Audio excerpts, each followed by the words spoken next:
서양 사람들은 만약 당신의 자녀가 커서 당신 나이쯤 되었을 때 그때 어떤 사람이 되기를 원합니까? 이렇게 질문을 하면은 우리 아이들이 행복한 사람이 되기를 원합니다. 이렇게 대답을 합니다. 그럼 한국 사람들은 똑같은 질문을 당신 자녀가 당신 나이쯤 되었을 때 어떤 사람이 되기를 원합니까? 하면 대다수가 성공한 사람이 되기를 원합니다. 이렇게 대답을 하는 것입니다. 그렇다면 서양 사람들은 행복한 사람이 되기를 원하고 한국 사람들은 성공한 사람이 되기를 원한다. 그럼 무엇이 정답일까? 정답은 성경에 있습니다. 성경은 우리 자녀가 어떻게 되기를 원하시는가? 신명기 28장 13절을 읽겠습니다. 여호와께서 너를 머리가 되고 꼬리가 되지 않게 하시며 위에만 있고 아래에 있지 않게 하시리니 오직 너는 내가 오늘 내게 명령하는 네 하나님 여호와의 명령을 듣고 지켜 행하며. 아멘. 성경은 우리 자녀들이 꼬리가 되지 않고 머리가 되기를 원하십니다. 꼬리가 되지 말고 머리가 되기를 원하신다. 이 뜻은 무슨 뜻인가? 세속적인 어떤 세상에서 성공하는 것, 이런 것을 이야기하는 것이 아닙니다. 세상에 선한 영향력을 끼치는 크리스찬, 선한 영향력을, 좋은 영향력을 끼치는 지도자, 이런 사람이 되기를 원하시는 것입니다. 그러니까 막연히 세상이 말하는 꼬리가 되지 않고 머리가 된다는 것은 성공을 이야기하는 것이 아니다 하는 것입니다. 다시 말씀드리면 선한 영향력이 뭡니까? 예수를 믿는 나를 통해서 수많은 사람들이 행복을 누리게 만드는 것입니다. 이것이 꼬리가 되지 않고 머리 되게 하신다는 말씀의 뜻을 하는 것입니다. 그런 사람이 되게 하고자 붙여준 사람이 부모라는 것입니다. 그럼 부모는 자녀가 행복한 자녀로 잘 자라면서 또한 나중에 여러 사람에게 꼬리가 되지 않고 머리가 되어서 그런 지도자가 되어서 많은 선한 영향력을 끼치는 그런 자녀로 어떻게 양육해 낼 것인가 하는 것입니다. 오늘 본문에 보면은 다윗의 마음, 다윗이 아들 솔로몬을 향한 아버지의 마음이 어떤 것인지 적나라하게 기록을 하고 있습니다. 다윗은 아들을 솔로몬을 이제 키우는데 보면은 아버지의 역할이 조력자로서의 역할을 아주 잘하고 있는 모습을 볼 수 있습니다. 조력자가 하는 일이 뭡니까? 조언을 해주는 것이, 조언을 해주는 것.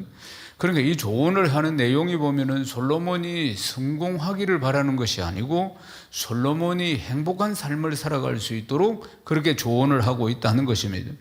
그럼 행복한 삶을 살아가는 데 있어서 중요한 게 뭐냐? 그럼 다윗이 아들 솔로몬에게 조언해 준 내용이 무엇인가? 아들이 평생의 행복한 삶을 살기 위해서는 하나님에 대한 유일한 신앙이어야 한다는 겁니다. 하나님에 대한 신앙, 유일신에 대한 신앙. 하나님만을 사랑하고 하나님만을 섬기는 것입니다. 역대상 28장 9절 말씀을 읽겠습니다. 내 아들 솔로몬아, 너는 네 아버지의 하나님을 알고 온전한 마음과 기쁜 뜻으로 섬길지어다. 여호와께서는 모든 마음을 감찰하사 모든 의도를 아시나니 네가 만일 그를 찾으면 만날 것이요 만일 네가 그를 버리면 그가 너를 영원히 버리시리라. 아멘. 여기서 아주 중요한 말씀이 부모가 자녀에게 남겨주고 가르쳐야 할 신앙이 무엇인가? 하나님 유일신앙, 하나님 유일신앙에 대한 신앙의 유산을 자녀들에게 잘 전수해 줘야 합니다. 아멘이십니까? 그러면 자녀에게 내가 믿는 하나님에 대한 신앙, 유일한 신앙, 이 신앙을 잘 전수해 주기 위해서는 부모와 자녀의 관계가 아주 중요하겠죠. 그런데 보면은 이제 요즘 자녀를 양육해 내는 데 있어서 보면은 통계적으로 자녀와 부모, 엄마와 아빠가 보내는 시간들을 계산해 보면 양육은 부모가 다 동시에 같은 책임을 지고 있는데 그런데도 불구하고 아버지 쪽에서 터무니없이 시간이 부족하다는 걸 볼 수 있습니다. 미국에서 이제 조사를 해보니까 미국의 중학교 1, 2학년 사춘기죠. 중학교 1, 2학년 300명을 대상으로 이제 컨설팅을 했을 때 이 학생들에게 얼마나 오랫동안 아빠와 진지한 대화를 하는가. 그래서 이제 조사를 해보니까 일주일에 평균 7분 30초로 나타났습니다. 그러니까 하루에 1분이라 그 말입니다. 이건 미국에서 일어난 일이에요. 미국에서.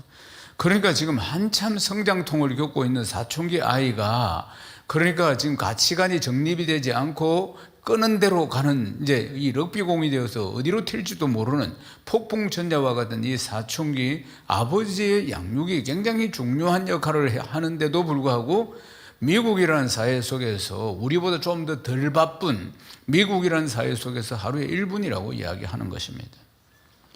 그러면 우리는 더 할 것이라고 이렇게 봐야 됩니다. 말하자면은, 그 다음 100명의 유치원생을 대상으로 해서 또 연구원들이 조사를 했습니다. 유치원생이 자기 아빠와 얼마나 오랫동안 의미 있는 대화를 나누는가, 놀랍게도 하루에 37초라는 것입니다. 너무 바빴어, 일이 많았어, 그리고 또 뭐 일찍 가고 늦게 들어오고, 그러니까 아이는 자고 있고, 자고 있을 때 들어와서 자고 있을 때 가고, 뭐 이렇게 되니까, 그러니까 아이는 아이대로 바쁘고, 부모는 그 아빠는 아빠대로 바쁘고 하니까 37초라고 이야기했다는 것입니다. 그러니까 한국 같은 경우에는 더 바쁜 삶을 살고 있으니까 볼 것도 없습니다. 사랑하는 여러분, 양육은, 자녀를 양육한다는 것은 아내의 몫만 아닙니다. 아빠의 몫도 있다, 남편의 몫이. 그러니까 이 양육은 아버지, 어머니 두 사람이 같이 자녀를 양육해야 한다는 것입니다.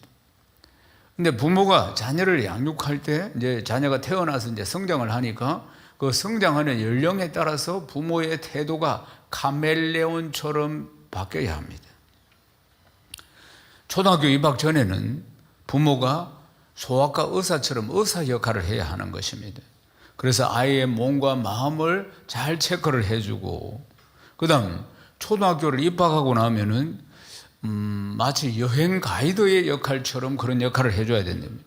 아이들과 많은 시간을 보내고 또 인생에 대한 방향을 잘 제시해주고, 그리고 자녀가 이제 사춘기가 되어서 이제 청소년이 되면은, 이제 청소년 되면은 부모보다 친구 관계를 더 중요하게 여기죠. 이제 이때가 됩니다.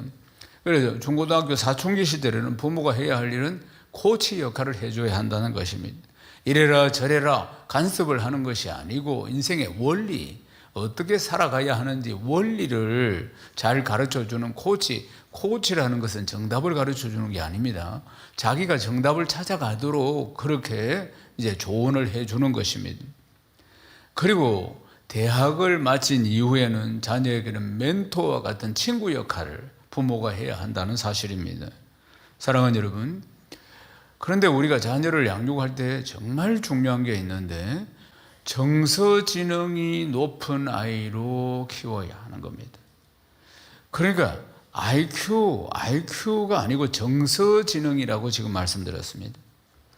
가장 사회생활을 하면서 행복하게 살아갈 수 있는데 가장 중요한 요소가 정서지능입니다. 예일대학교의 피터 셀러비 교수가 정서지능에 대해서 아주 크게 주장을 하는 학자입니다. 요즘 시대는 IQ가 높은 사람이 사회생활을 잘하는 것이 아니고, 우리도 다 경험하죠. IQ가 높다고 해서 사회 적응을 잘하고 사회생활을 더불어서 함께 살아가는 것을 잘하는 게 아닙니다. 그러니까 정서지능이 높은 사람이 대인관계도 잘하고 세상의 리더로서 좋고 선한 영향력을 많이 끼친다는 사실입니다.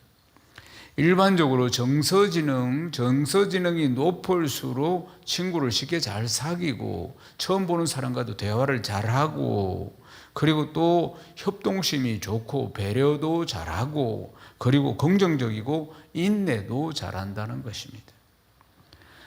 정서지능이 높을수록 자기 컨트롤도 잘하는 것입니다. 자기 스스로 자기 자신을 잘 달래기도 하고, 그리고 남과 함께 더불어서 살아가는 협력할 줄도 알고, 타인을 격려할 줄도 알고, 배려할 줄도 안다는 것입니다. 사랑하는 여러분, 우리 아이를 어떤 아이로 양육하고 싶습니까? 머리가 좋은 아이? 아니면 감성 지수가, 이 정서지능이 뛰어난 아이로 키우고 싶습니까? 당연하죠. 정서지능이 정말 중요하다는 것입니다. 그럼 정서지능이 뛰어난 아이로 키우는 데 있어서는 부모가 가장 중요한 역할을 해야 한다는 것입니다. 그러니까 부모가 자녀가 성장하면서 자기 감정을 잘 컨트롤할 수 있도록, 보통 사람들이 흔한 말로 내 마음 나도 모른다고 이야기하잖아요. 그렇게 되면 안 되는 것이죠. 자기 감정을 잘 헤아릴 수 있고, 그리고 자기 마음 감정을 잘 컨트롤할 수 있도록 가르쳐야 한다는 겁니다. 여기에서 보면은 감정 코칭의 5단계라는 게 있습니다. 1단계, 아이의 감정을 포착하기. 2단계, 친해지고 가르치는 기회로 삼기. 3단계, 아이의 감정을 들어주며 공감하기. 4단계, 감정을 표현하도록 도와주기. 5단계, 스스로 문제를 해결하도록 이끌어주기. 이렇게 감정을 잘 이렇게 감정 이 정서지능이 잘 좋아지도록 컨트롤 되어지도록 이렇게 가르쳐야 한다는 것입니다.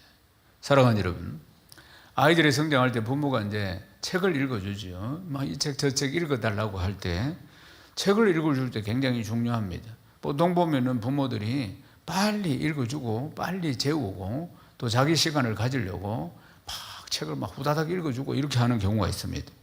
그렇게 해서는 안 되고, 정서지능을 발달시키기 위해서는 한 사람 한 사람 인물에 대한 표현을 많이 해줘야 된다 이 말입니다.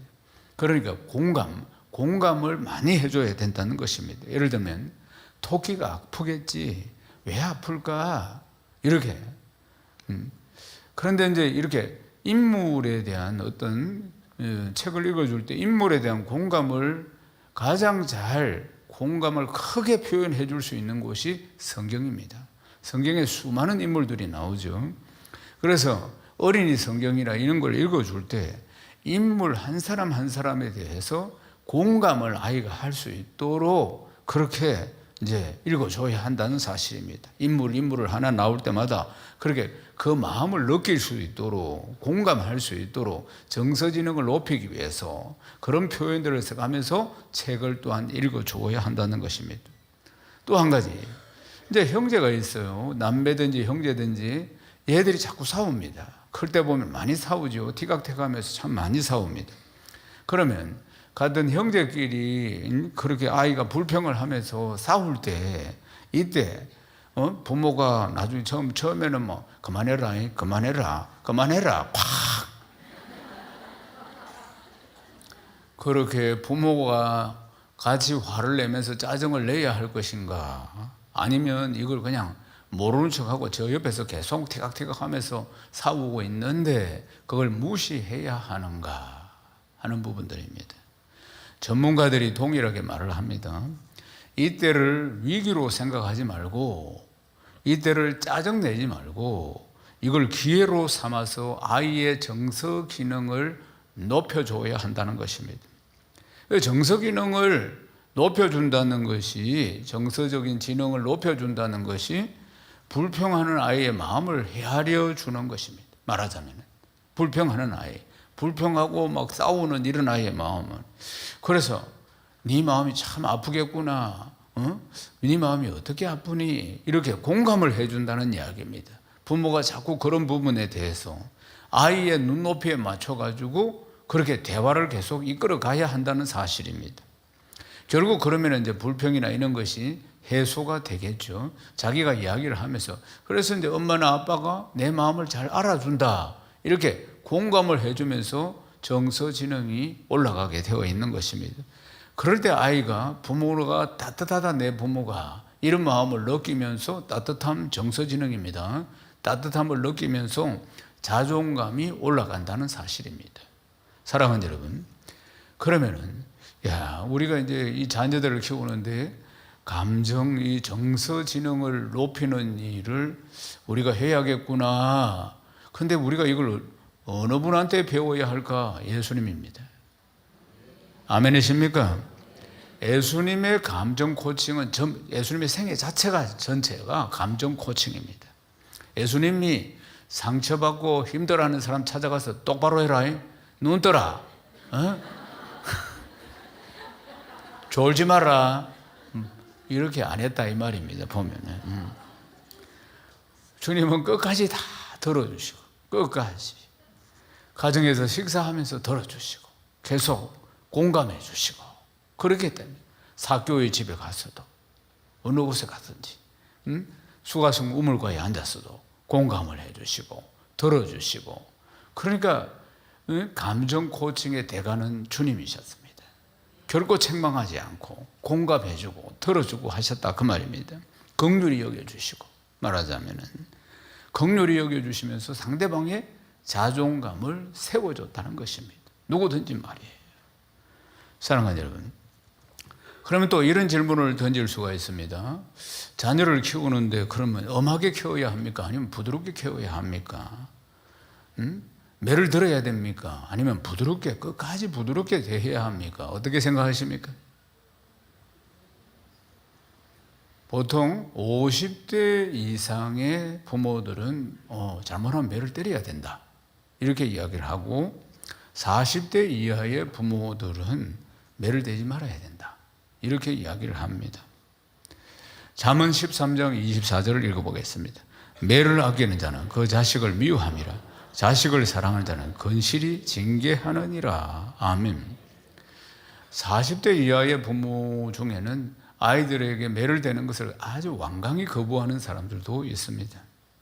최대한 자녀들의 이야기를 들어주고 최대한 자녀들이 원하는 것을 해주려고 합니다.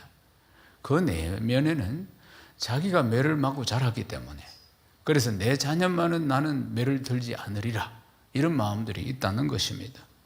에베소서 6장 4절 말씀을 읽겠습니다. 또 아비들아, 너희 자녀를 노엽게 하지 말고 오직 주의 교훈과 훈계로 양육하라. 아멘. 자, 자녀를 양육하는데 매를 들어야 하느냐, 아니면은 끝까지 부드럽게 대해야 하느냐, 매를 들어야 하느냐 말아야 하느냐, 이것은 문제의 핵심이 아닙니다. 사랑하는 여러분, 그건 문제의 핵심을 잘못 짚은 것입니다. 자녀는 신앙으로 기르면 됩니다. 크게 아멘 하십시오. 오늘 말씀해 보면 다윗이 자기 아들 솔로몬을 매를 들고 기를 것인가 아니면 부드럽게 대할 것인가, 그런 내용 전혀 없습니다. 다윗은 어떻게 하든지 자기 아들 솔로몬을 신앙으로 기르려고 한다 그 말입니다. 신앙의 유산을 물려주려고 한다는 것이에요. 이것이 중요하다는 거예요. 다른 어떤 것들도 신앙의 유산을 자녀에게, 솔로몬에게 물려주려고 애쓰는 모습을 볼 수가 있습니다. 그래서 하나님을 알고 온전한 마음으로 기쁨과 감사함으로 하나님을 섬겨라, 이렇게 가르쳐주고 있다는 것입니다. 역대상 28장 9절 전반절 제가 읽어보겠습니다. 너는 네 아버지의 하나님을 알고 온전한 마음과 기쁜 뜻으로 섬길지어다. 제일 먼저 네 아버지가 믿는 하나님을 네가 알아야 한다. 하나님을 알아야 된다 그 말입니다. 너는 네 아버지가 믿는 하나님을 알고, 다윗이 지금 아들 솔로몬에게 지금 이야기를 하는 것입니다. 그러니까 네가 하나님을 알아야 된다. 내가 믿는 하나님을 네가 알아야 된다. 여기서 안다는 것은 원어를 살펴보면은 무슨 뜻이냐? 경험해야 한다. 체험해야 한다. 이 뜻이라는 것입니다. 사랑하는 여러분, 아주 중요한 이야기를 지금 하고 있는 것입니다. 보통 보면은 이제 어릴 적에는 부모 손에 잡혀서 교회를 나오죠. 교회를 나오다가 머리가 커지면은 떠납니다. 이제 부모도 컨트롤이 안 된다 이 말이에요. 왜 떠나는가? 하나님을 만난 적이 없기 때문에. 부모 손에 잡혀서 교회를 왔을 뿐이지 내가 만난 하나님의 체험이 없다 그 말이에요. 그러니까 하나님에 대한 확신이 없으니까 세상으로 가버리는 것입니다. 그래서 다윗이 솔로몬을 향해서 하나님을 알아야 한다. 하나님을 체험해야 된다. 하나님을 경험해야 한다. 아멘이십니까? 그렇게 지금 이야기를 하고 있다는 것입니다. 아브라함의 하나님, 이삭의 하나님, 야곱의 하나님, 야곱의 하나님이 나의 하나님이자 너의 하나님이란 고백이 나와야 하는 것입니다. 아멘이십니까? 품 안의 자녀입니다. 품 안의 자식이에요. 머리 좀 크면은 다 떠나간다는 거 아니겠어요? 이때 하나님을 만나게 해야 하는 것입니다. 내 품 안에 있을 때, 그래서 양육을 받게 하고, 그리고 금요철에도 오게 하고, 그리고 또 뭐 캠프가 있을 때마다 보내고. 저는 어떻게 했느냐? 김종원 목사와 김은 사모 어릴 적에 저는 절실한, 제가 모태신앙입니다. 절실한 체험들을 많이 이렇게 하나님 못 만나면은 나중에 정말 사요나라 됩니다.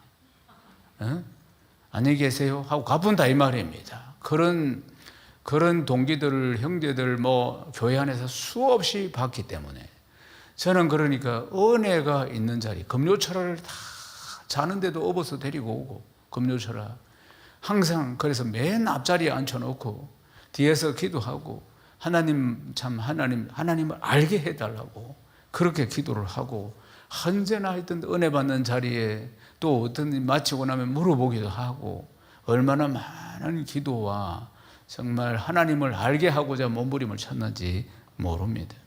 그래서 아들은 4학년 때 그때 하나님의 부르심을 받습니다. 주의 종의 부르심을.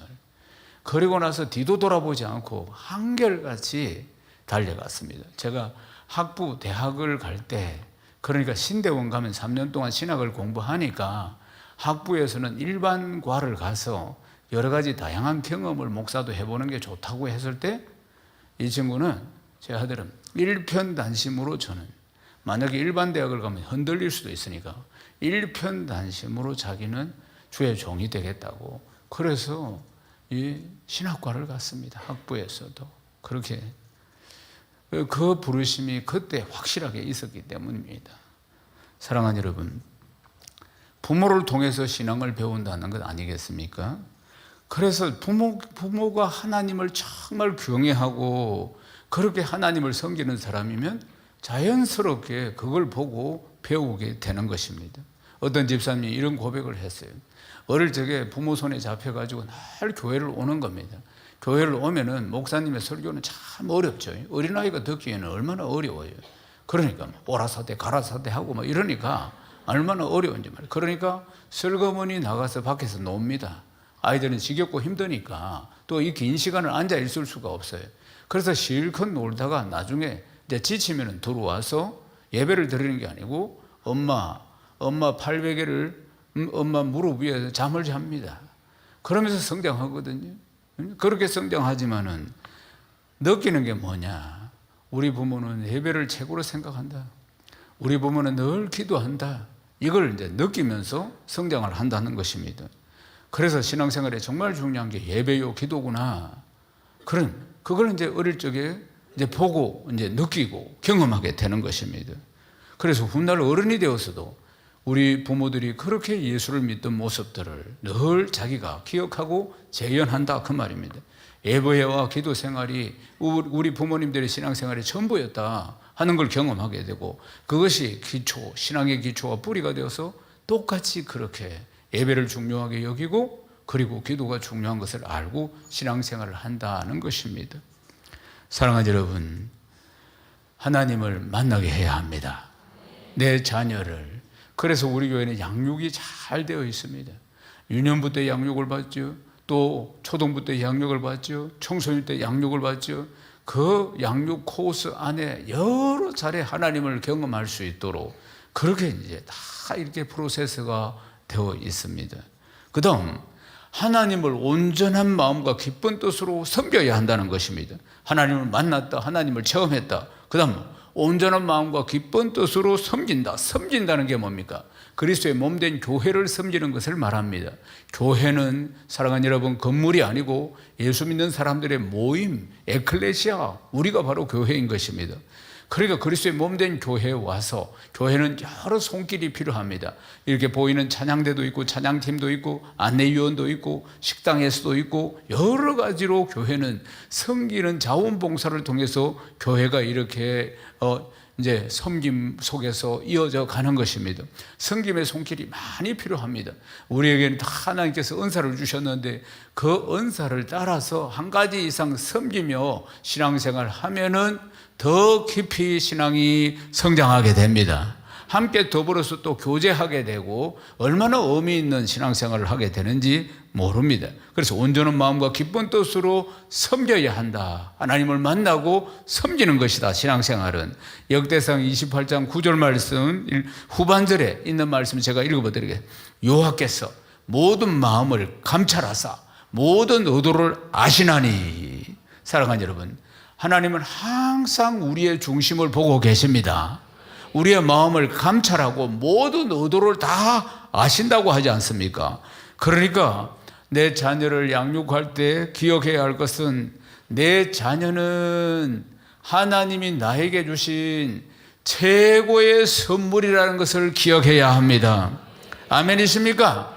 하나님이 나에게 주신 최고의 선물인데, 그런데 자녀를 키우다 보면은 그러니까 정신적으로나 육체적으로 뭔가 좀 부족한 듯한 이런 것들이 나타나게 되면은 다른 아이들과 비교해서 하나님을 원망하거나 아니면은 자책감을 가지게 됩니다. 내가 잘못해서 이렇게 됐는가 하는 마음들을 가지게 되는 것입니다. 그건 다 잘못된 생각입니다. 아이의 건강 상태나 기질이 바로 성격입니다. 성격은 엄마 뱃속에서부터 벌써 결정이 되어서 태어난다는 걸 기억해야 합니다. 아동 발달 전문가인 장유경 씨가, 이 장유경이라는 이제 교수가 18개월 된 영아 400명을 대상으로 이제 실험을 합니다. 매 이제 6개월마다 18개월 된 영아 400명을 6개월마다 아이들의 기질을 체크합니다. 48개월이 될 때까지 기질을 체크하고, 그때까지 한 6차례 측정을 하고 48개월 이후부터는 1년에 한 번씩 측정을 했습니다. 그런데 놀랍게도 80% 이상의 아이들이 처음에 가졌던 기질을 그대로 유지하고 간다는 것입니다. 다시 말해서 18개월에 이미 기질이, 성격이 이미 만들어졌다 이 말입니다. 18개월부터 그러니까 연구를 했으니까 이 아이들을 데리고, 그렇다면은 성격이 만들어지는 시기가 그러면 18개월 될 때인가? 그렇지 않습니다. 미국의 하버드 대학의 심리학자고 유아교육의 전문 교수가 제롬 케이컨이라는 유명한 교수가 있습니다. 그가 다른 이야기를 합니다. 이제 이 교수는 태어난 지 16주가 된 유아 500명을 대상으로 아이들의 기질, 이 성격을 검사했습니다. 근데 18개월, 지금 6주, 이제 6주가 된 아이들인데, 근데 아이들을 어떻게 했느냐? 실험실로 다 하나씩 데리고 들어가서, 그래서 이제 낯선 환경 가운데 어떤 반응을 보이는지를 체크했습니다. 어떻게 체크를 했는가? 형형색색의 장난감을 아이 얼굴에서 이제 이렇게 흔들어서, 그래서 시각을 자극시키고, 풍선을 터뜨려 가지고 또 시각도 자극시키고, 또 알코올을 묻힌 소음을 가지고 코에다 대고, 그래서 일어나는 반응을 체크를 했다 그 말입니다. 그러니까 두 종류의 반응이 일어났습니다. 이제 형형색색의 장난감을 자기 눈앞에서 막 흔드니까 이걸 가지고 보고 우는 아이가 있고, 그 다음에 풍선을 터뜨리니까 깜짝 놀라고, 그리고 알코올을 묻힌 소음을 코에다 대니까 막 거부하고, 이렇게 높은 반응을 보이는 아기들이 있었고, 그 다음에 정반대로 반응하는 아이들이 있었습니다. 이제 정반대로 반응하는 형형색색의 그 장난감을 눈앞에서 흔드는데도 오히려 재밌어하고, 그 다음 풍선이 터져도 별 반응을 보이지 않고, 알코올을 묻힌 소음을 코에다 갖다 댔는데도 별로 반응하지 않았다는 사실입니다. 낮은 반응을 보였다는 것이죠.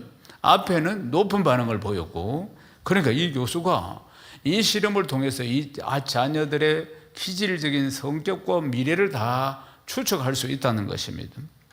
기질이라는 것이 무엇이냐면은 사람이 지니고 있는 고유의 성향입니다. 이 기질이라는 것이, 다시 말해서 각 개인의 유전자에 의해서 이 기질이 형성이 된다는 것입니다. 그렇기 때문에 낮은 반응을 보인 아이들이 높은 반응을 보인 아이들보다 사회 적응을 잘하고, 그리고 또 쉽게 위험을 잘 감수하고, 그리고 또 쉽게 대담하다는 것입니다.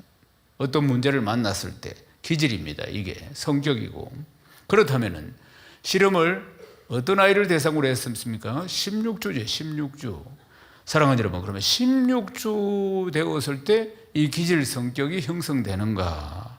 아닙니다. 더 놀라운 것은 태어난 지 48시간, 48시간 된 신생아도 기질이 다르게 나타난다는 것입니다. 아이들을 목욕시키고 그리고 또 이렇게 몸을 닦아줄 때 우는 아이도 있고 간호사가 이렇게 씻어주고 닦아줄 때 담담하게 받아들이는 아이도 있는 겁니다. 하버드 대학의 이 심리학 교수인 제롬 케이크는 이게 아주 중요한 반응이라고 이야기합니다. 태어난 지 이틀밖에 되지 않는 아기들인데 다 차이가 있다 이 말입니다. 그러니까 이게 바로 기질이라는 것입니다. 기질이 벌써 품 안에서 정해져 가지고 이렇게 그런 기질을 안고 태어났다는 것입니다. 그러니까 지금까지 이 이야기가 뭘 이야기하는가? 아기의 기질은 아기의 성격이 이 엄마 뱃속에서부터 이게 이미 결정이 되어서 나온다는 것입니다. 그러니까 부모가 내가 낳아서 키우는 내 아이가 정서적으로나 육체적으로 뭔가 좀 부족한 듯이 느껴진다고 해서 내가 뭔가를 잘못해서 이런 거 아닌가, 이런 무거운 짐을 질 필요가 전혀 없다는 것입니다. 이미 그 기질은 뱃속 안에서부터 만들어져서 태어나기 때문이라는 겁니다. 그러면 내 자녀에게 나는 어떻게 해야 하는가? 사랑하는 여러분, 내 자녀는 하나님이 주신 최상의 자녀입니다. 항상 그 생각을 해야 하는 것입니다. 최상의 자녀다. 그러니까 최상의 자녀를 하나님이 나에게 주셨다. 그러므로 믿음으로 잘 양육해야 한다는 것입니다. 신앙으로 내 자녀를 잘 양육해야 하는 것입니다. 왜요? 하나님이 우리의 모든 것을 다 감찰하신다고 했잖아요. 모든 것을 다 보고 계시고 다 아신다 그 말입니다. 역대상 28장 9절에 보면은 후반절에 이렇게 여호와께서 모든 마음을 감찰하사 모든 의도를 아시나니. 사랑하는 여러분, 그러니까 인간적인 시각으로 내 자녀를 보면 안 되고 내가 내 자녀를 볼 때 믿음의 눈으로 내 자녀를 보고 내 자녀를 신앙으로 양육해야 하는 것입니다. 크게 아멘 하십시오. 예를 들어 보십시다. 학교 성적이 항상 꼴찌인 아이가 있었습니다. 그래서 예술 학교를 가고자 3번 지원을 했는데 모두 떨어졌습니다. 그래서 3번째 떨어지고 그 아빠하고 갔다가 이제 돌아오는 길에 이 아이의 손을 잡고 이 아빠가 한탄을 합니다. 왜 하필이면 우리 집에 이런 바보가 태어났을까? 사랑하는 여러분, 이 소년이 바로 세계 최고의 조각가 로댕이었습니다. 한 소년이 말문이 늦게 터졌어요. 5살에 겨우 말문이 터졌어요. 우리로 하면 7살입니다. 미국이니까. 그래서 5살에 겨우 말문이 터지고 글도 못 읽었습니다. 그래서 멍청한 아이라고 이 별명이 붙었습니다. 산수는 항상 낙제였습니다. 담임 선생이 어떻게 평가를 했는가?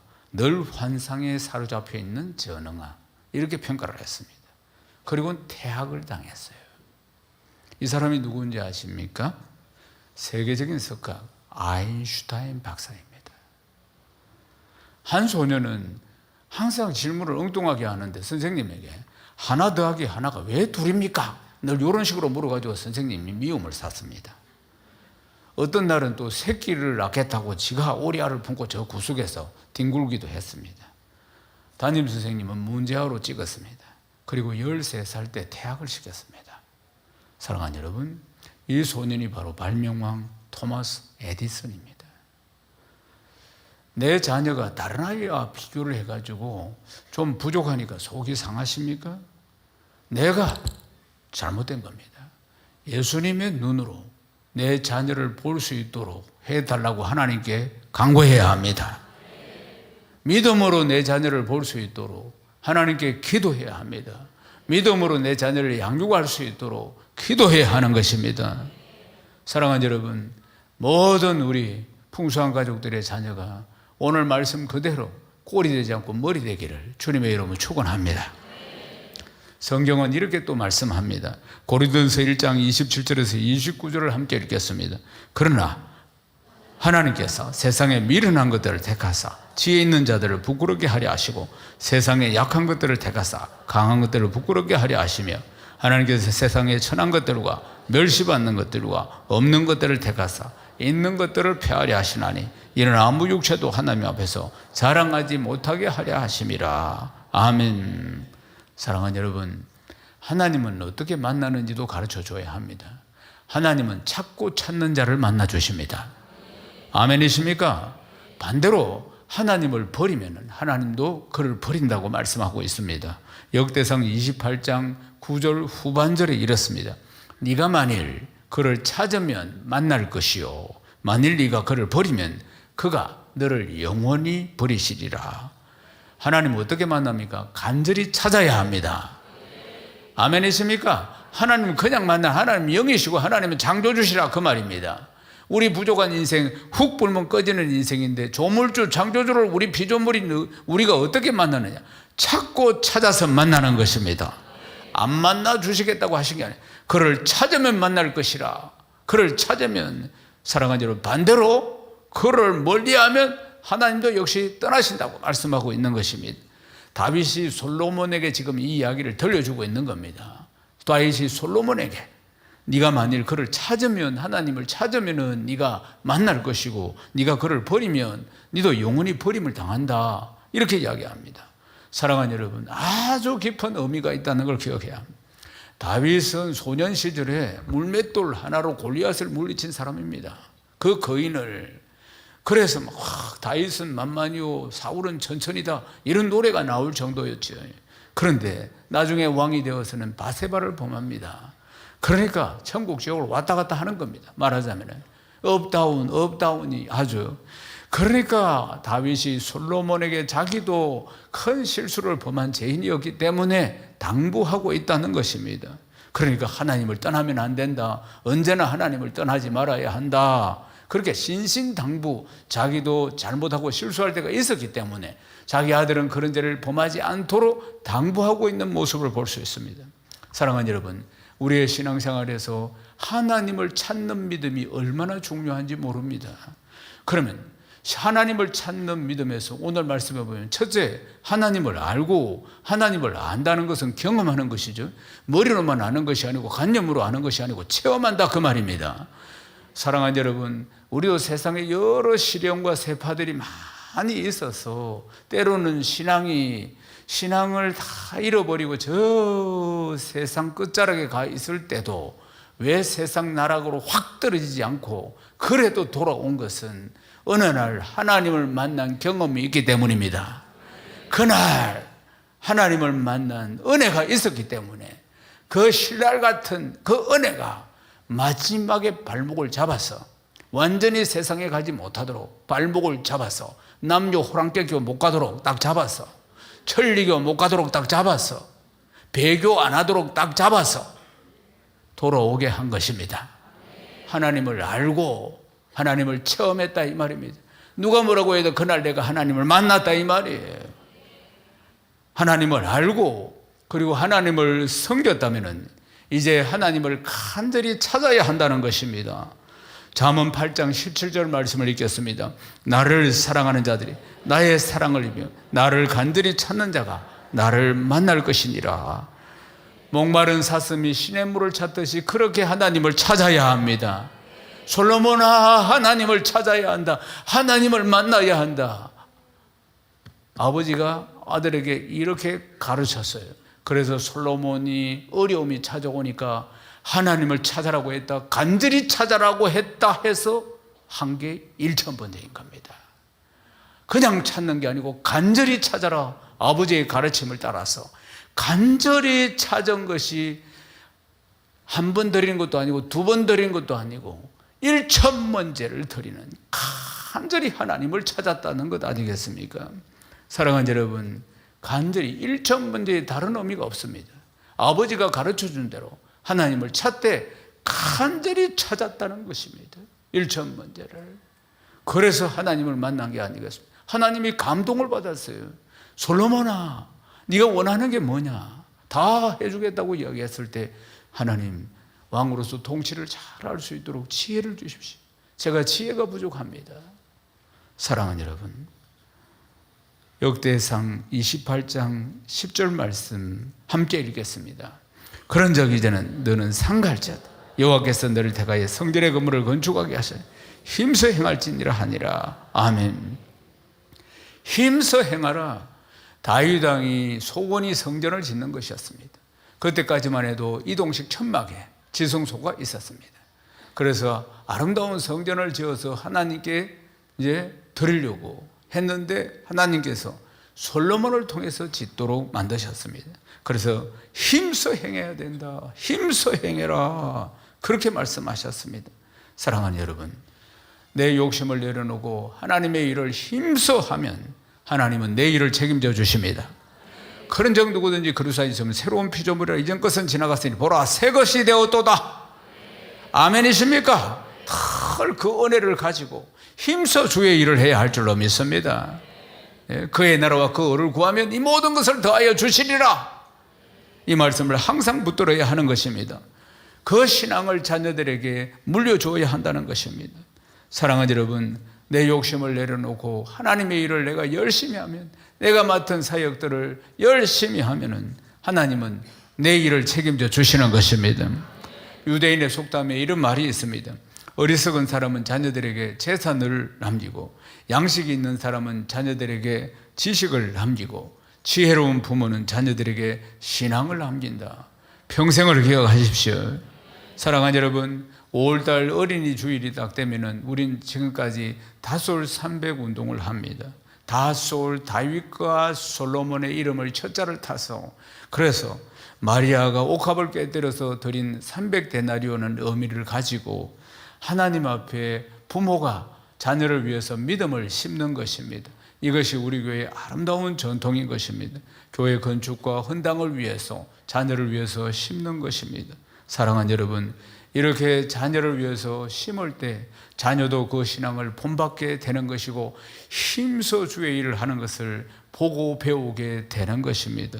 사랑하는 여러분, 우리 풍성한 가족들은 믿음의 명문 가문이 다 되시길 주의 이름 축원합니다.